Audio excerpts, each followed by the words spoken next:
જય હિન્દ મિત્રો, કેમ છો? આઈ હોપ બધા સેફ એન્ડ હેલ્ધી હશો. આજનો આપણો વિડીયો છે શ્રીજી ગણેશાય નમઃ. તો જોઈએ ચાલો આર્ટિફિશિયલ પોન્ડ એટલે કે કૃત્રિમ તળાવમાં કઈ રીતના શ્રીજીની પ્રતિમાને વિસર્જન કરાય છે. આપ આ જે વિડીયોમાં નિહાળી રહ્યા છો તે 10 ફૂટથી લઈને 12 ફૂટ સુધીનું એક કૃત્રિમ તળાવની વ્યવસ્થા ભરૂચ સિટી ખાતે નગરપાલિકાએ કરેલી છે. આવા કૃત્રિમ તળાવ ભરૂચમાં 3 જગ્યાએ અલગ અલગ સ્થળો પર લગાડેલા છે. જે તમે વિડીયોમાં જુઓ છો તે છે JB મોદી પાર્ક, એની બાજુમાં કૃત્રિમ તળાવ બનાવેલું છે. આવું સેમ તળાવ બીજું જાડેશ્વર એટલે કે ગાયત્રી મંદિર પાસે છે, અને બીજું તળાવ સિટી એરિયામાં મક્તમપુર પાસે પણ છે.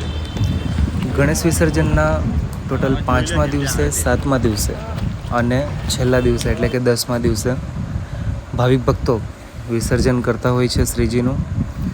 તો આ 5મા દિવસનો નજારો છે, સાથે જોડાઈ રહેજો. 7મા દિવસ અને 10મા દિવસનું પણ વિસર્જનનું આ વિડીયોમાં આપણે બતાવીશું.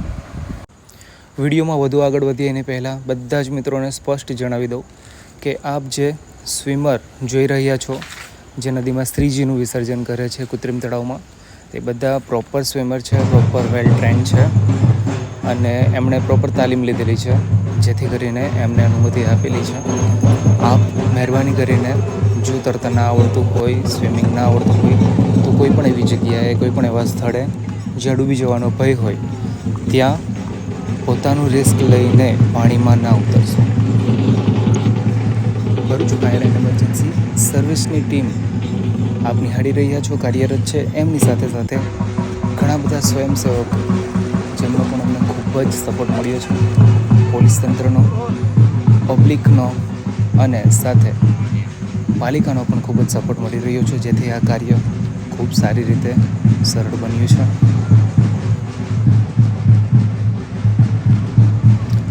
મિત્રો, અમે ખૂબ પોતાને ભાગ્યશાળી માનીએ છીએ કે ભગવાન શ્રીની પ્રતિમા અમારા હાથેથી વિસર્જન થાય એવી શ્રી ભગવાન ગણેશે અમને તક આપી.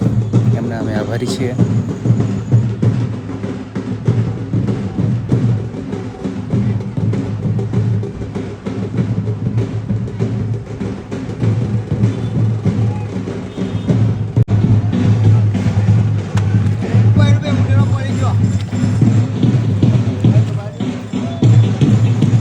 આપ જે આ કૃત્રિમ તળાવ જોઈ રહ્યા છો તેમાં મા નર્મદાના નદીના સાથે આજુબાજુમાં વહેતી પવિત્ર 5 નદીઓનું પાણી પણ એકત્રિત કરીને સંગ્રહ કરવામાં આવેલું છે, જેથી આ પાણી ખૂબ પવિત્ર છે અને આ પાણીમાં શ્રીજીની પ્રતિમાનું વિસર્જન થાય છે.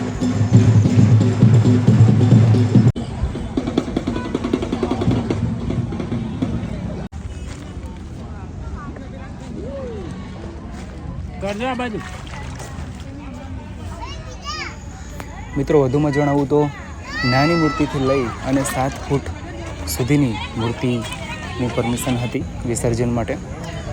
તો ભરૂચના અલગ અલગ વિસ્તારોમાં જે કૃત્રિમ તળાવો બનાવેલા છે ત્યાં નિયર બાય મૂર્તિઓ આવે છે અને 5 થી 7 ફૂટ સુધીની મૂર્તિઓ વિસર્જન કરીએ છીએ. જે નાની મૂર્તિ હોય છે, માટીની મૂર્તિ હોય છે, 7 ડેઝની પ્રોસેસ રહે છે. 7 દિવસની અંદર માટીની જે મૂર્તિ હોય છે તે મેલ્ટ થઈ જાય છે, ઓગળી જાય છે, અને બાકીની જે FRP અને POPની મૂર્તિ જે હોય છે તે પાણીમાં ઓગળતી નથી. તો ત્યારબાદ 7 દિવસ પછી એમનું રિસાયકલિંગ માટે અલગ પ્લાન્ટમાં મોકલવામાં આવે છે.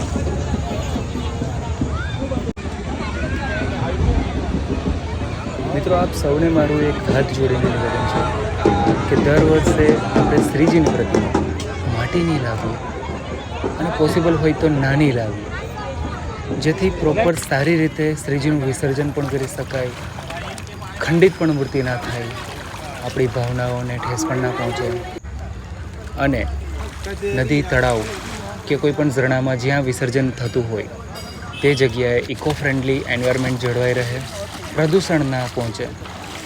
તો આની જાળવણી, પ્રદૂષણ ના પહોંચે એની જાળવણી પણ રાખવી આપણે આપણું ફરજ છે.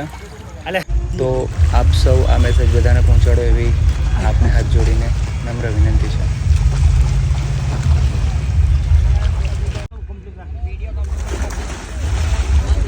ન્યૂઝપેપર સમાચારના માધ્યમથી આપ સૌ જાણતા જશો, ખૂબ જ મોટી મૂર્તિઓ આપણે લાવી અને એનું નદી દરિયામાં વિસર્જન કરતી વખતે ઘણા બધા લોકો નદી તળાવ દરિયામાં ડૂબી જાય છે, એનો જીવ જોખમમાં મૂકે છે. તો આવું ના થાય.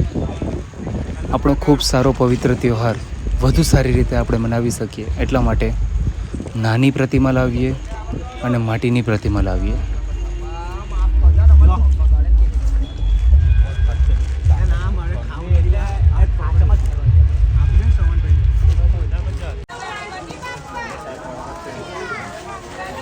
હાલ જે આપ નિહાળી રહ્યા છો તે છેલ્લો દિવસ છે, એટલે કે 10મો દિવસ છે. શ્રીજીની પ્રતિમાનું વિસર્જન કરીએ છીએ અને આ સ્થળ તમે જે જોવો છો તે ગાયત્રી મંદિર પાસે એટલે કે જાડેશ્વર ભરૂચ નજીક આવેલું એક કૃત્રિમ તળાવ છે.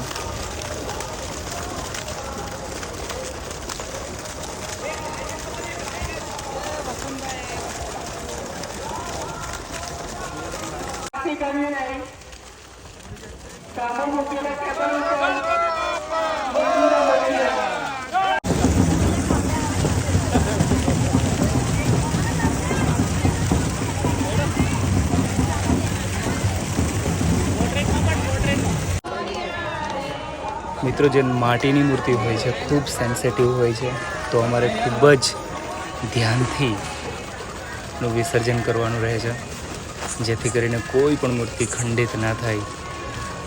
તો એમનું પણ અમારે ધ્યાન રાખવાનું હોય છે.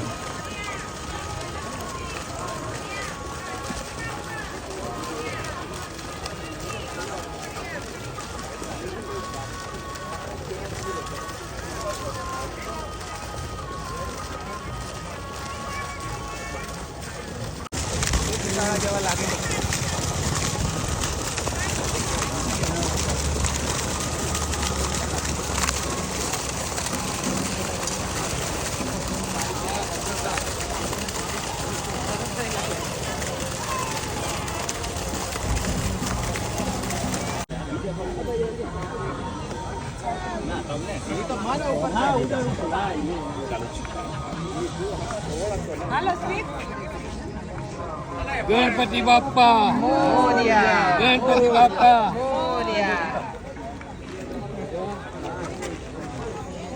મિત્રો, આ જે તળાવ તમે જોઈ રહ્યા છો ત્યાં સવારે 7 વાગ્યાથી લઈને રાત્રે જ્યાં સુધી વિસર્જન ના પૂરું થાય ત્યાં સુધી અમે ઓન ડ્યુટી સ્ટેન્ડ બાય હતા, કાર્યરત હતા.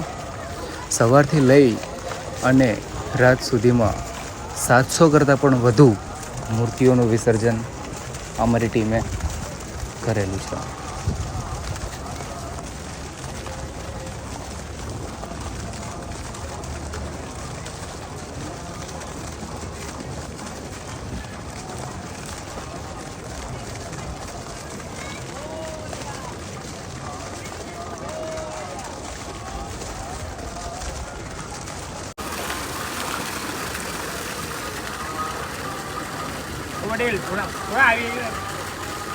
જે પણ મિત્રો આ વિડીયો જોઈ રહ્યા છે બધાને હાથ જોડીને નિવેદન છે કે આપ ફાયર એન્ડ સેફ્ટી ફિલ્ડમાં ક્ષેત્રમાં જો નવા હોય તો લાઈફ જેકેટ પહેરીને લાઈફ બોય રિંગ સાથે લઈને જ નદી તળાવ કે ઝરણામાં ઉતરવું. આપણે ભલે સારું કામ કરવા જઈ રહ્યા છીએ પણ પોતાની સેફ્ટી સાથે જરૂરથી રાખવી.